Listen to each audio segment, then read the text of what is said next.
Where's my focus going?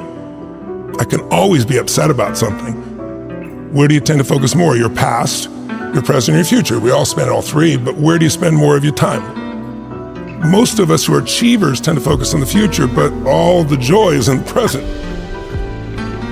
The majority of people spend a lot of time on the past, and the problem is you can't change it.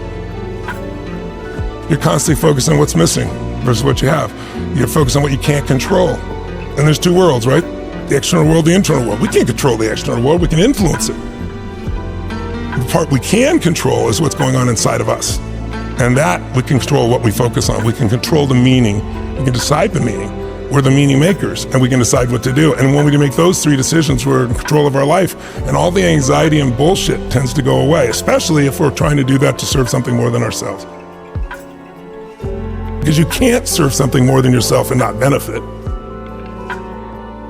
When you want some self-esteem, do something worthwhile beyond just yourself. We all know the two emotions that destroy your relationship, your business, your life, it's fear and anger. Those are two extremes. You can't be grateful and fearful simultaneously. You can't be angry and grateful simultaneously. But like you look at somebody like Steph Curry, and you see this guy, shoot the ball from almost half court. So he doesn't even look. He turns around and just waves because he knows it's in already. And there's swish, and the crowd goes crazy. And people look at that and go, he's unbelievable. He's unbelievable. He's unbelievable. He's the greatest three-point shooter in history. There's no one like him. But what they don't pay attention to is that isn't like a little gift. He shoots 500 shots every single day, never less than that, 7 days a week, for more than 15 years. His 15-year professional career. He's been doing it since before he was in college. His dad really trained him. So think of that, 3,500 shots a week, 168,000 shots in a year, 2 million shots in his 15-year NBA career, so he can make 3,600 shots. Not even 1/10 of 1%. I tell people, you get rewarded in public for what you practice in private. I think everything happens for a reason. I think there's a higher purpose. I think it's my job to find it. I think that life happens for us, not to us, but it's our job to figure it out. You're gonna battle with internal things within you and external things, but if you keep going, you're gonna eventually slay your dragons and you come out and the hero of your own life, and you have something to share that isn't bullshit. It's not something you read somewhere, it's something you've lived. Something you want. And everybody can feel you've lived it because it's a different level of ownership, And then, by the way, as soon as you do that, it happens again. You're called on another journey. You have a new level of challenge that you need to go on. It just never ends, but it makes life really, really beautiful. How can people who are always very hard on themselves learn to build up their self-esteem a little bit more? I don't know if self-esteem is the answer. I don't think it's bad to be hard on yourself, as long as you also celebrate when the victories happen. But so many people will tell you, I have poor self-esteem because when I was a kid, people said this to me and that to me. It's convenient that we remember those things and not the positive things that also occur, obviously. I think it's more important is to realize that self-esteem is earned. It's only earned by you with yourself. You're not going to get self-esteem because everybody praises you. Someone can tell you your whole life that you're brilliant, you're a genius, you're beautiful, you're handsome, and you not believe it. Someone can tell you, you're a piece of crap and you're never going to become anything, and there's a part of you can say, I'll show you, as many people have, and then they develop drive out of it, right?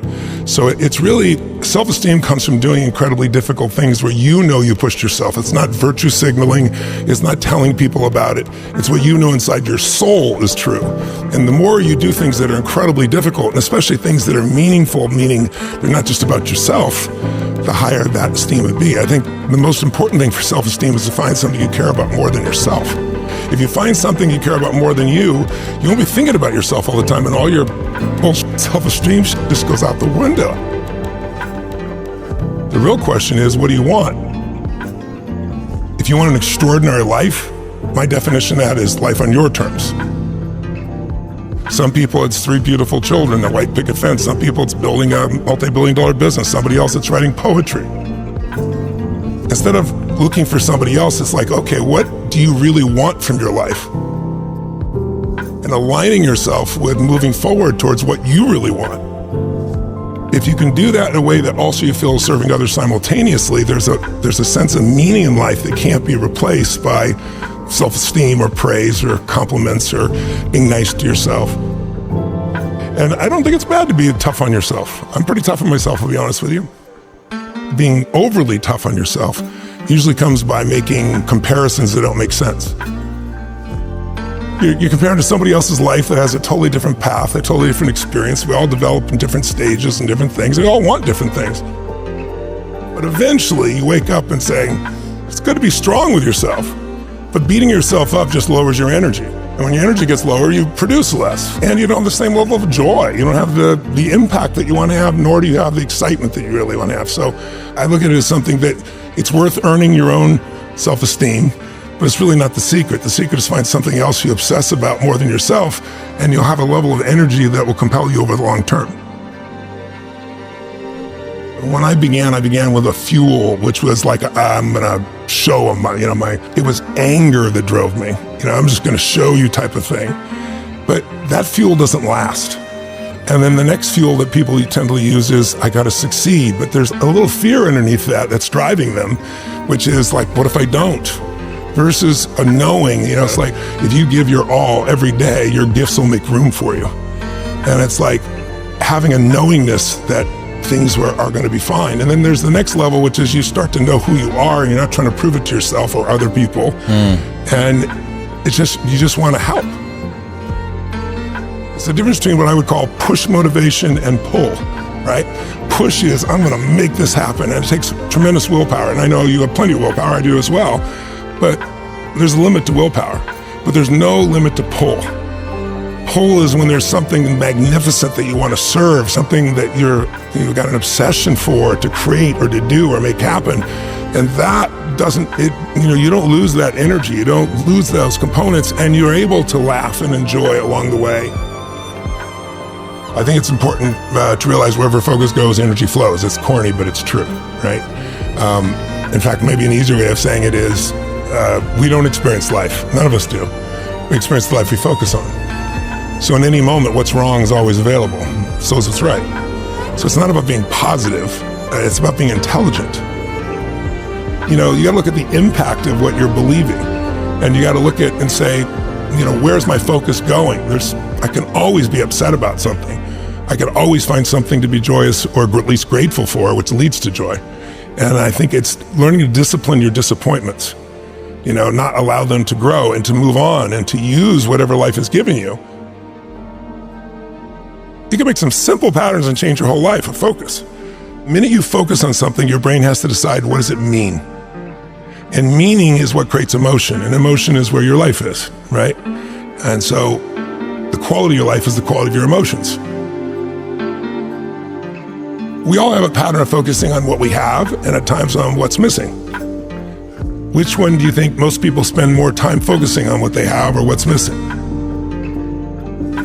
You can engineer your life to have more happiness, but I think the real challenge is thinking so hardly about being taken seriously just represents your fears, right? It's like, I think spiritual development, when people talk about spiritual, not religious development, spiritual development is the level of comfort you can have with just being your real self. And I think that's not an easy task, because we all are trying to be something, but we already are the something we're trying to be. That doesn't mean you can't be better, but it's like accepting and appreciating what you really are, and instead of projecting, something else, takes a lot of pain out of your body, takes a lot of wasted energy out, it gets a lot of fears to just disappear. And I don't have an easy path for that. I think it's the hero's journey. I feel if I work my ass off, now I've done my part, okay, now come through me, let's do this, and it tends to flow. Life happens to me, or I happen to life. But life happens for me. Yes, not to me. Yeah, is a wonderful reframe. Yeah, I really believe it. But you got to dig for it. It's not easy. But it's got to be earned, right? Like, wishing for confidence without competence is just delusion. You have no evidence to say that you can do this thing. If you want freedom, if you value freedom, you can't possibly have it as long as you play the victim role. None of that makes you who you are. None of that controls where you are in your life. It's like, have you ever had something happen in your life that was horrible? I mean, it was painful. You'd never want to go through it again in a million years. You wouldn't want anybody else to go through it that you care about. But after 5 or 10 years, you look back and you say, I never want to go through it again. but now I see the wisdom in it. I'm glad It's like it made me care so much more. It made me so much stronger. It made something in me more. I mean, I'm sure you can relate to that, can't you? Yeah, for sure. I mean, you don't really realize it's just life. And then you learn a little bit more about yourself and you start to realize, well, look at all of the ways that I've had to compensate for that. Look at all of the ways that it's held me back. Look at all of the beliefs that I have about myself. And God, if only that hadn't happened, then I would be here or I would be there. And then you realize, well, the light side of all of that dark stuff is usually the stuff that I'm most proud of myself for. Yes. So the fact that you were maybe a little bit alone in childhood means that you're very self-sufficient when you're an adult. Or the fact that you didn't have anybody to support you means that you have no concern about working on your own and continuing to take a bet on yourself, so on and so forth. So you end up having this really strange loop where you go from unconscious incompetence in that you've somehow been through something that you really hate, to this sort of awareness of how it's held you back, to this awareness of how it's propelled you.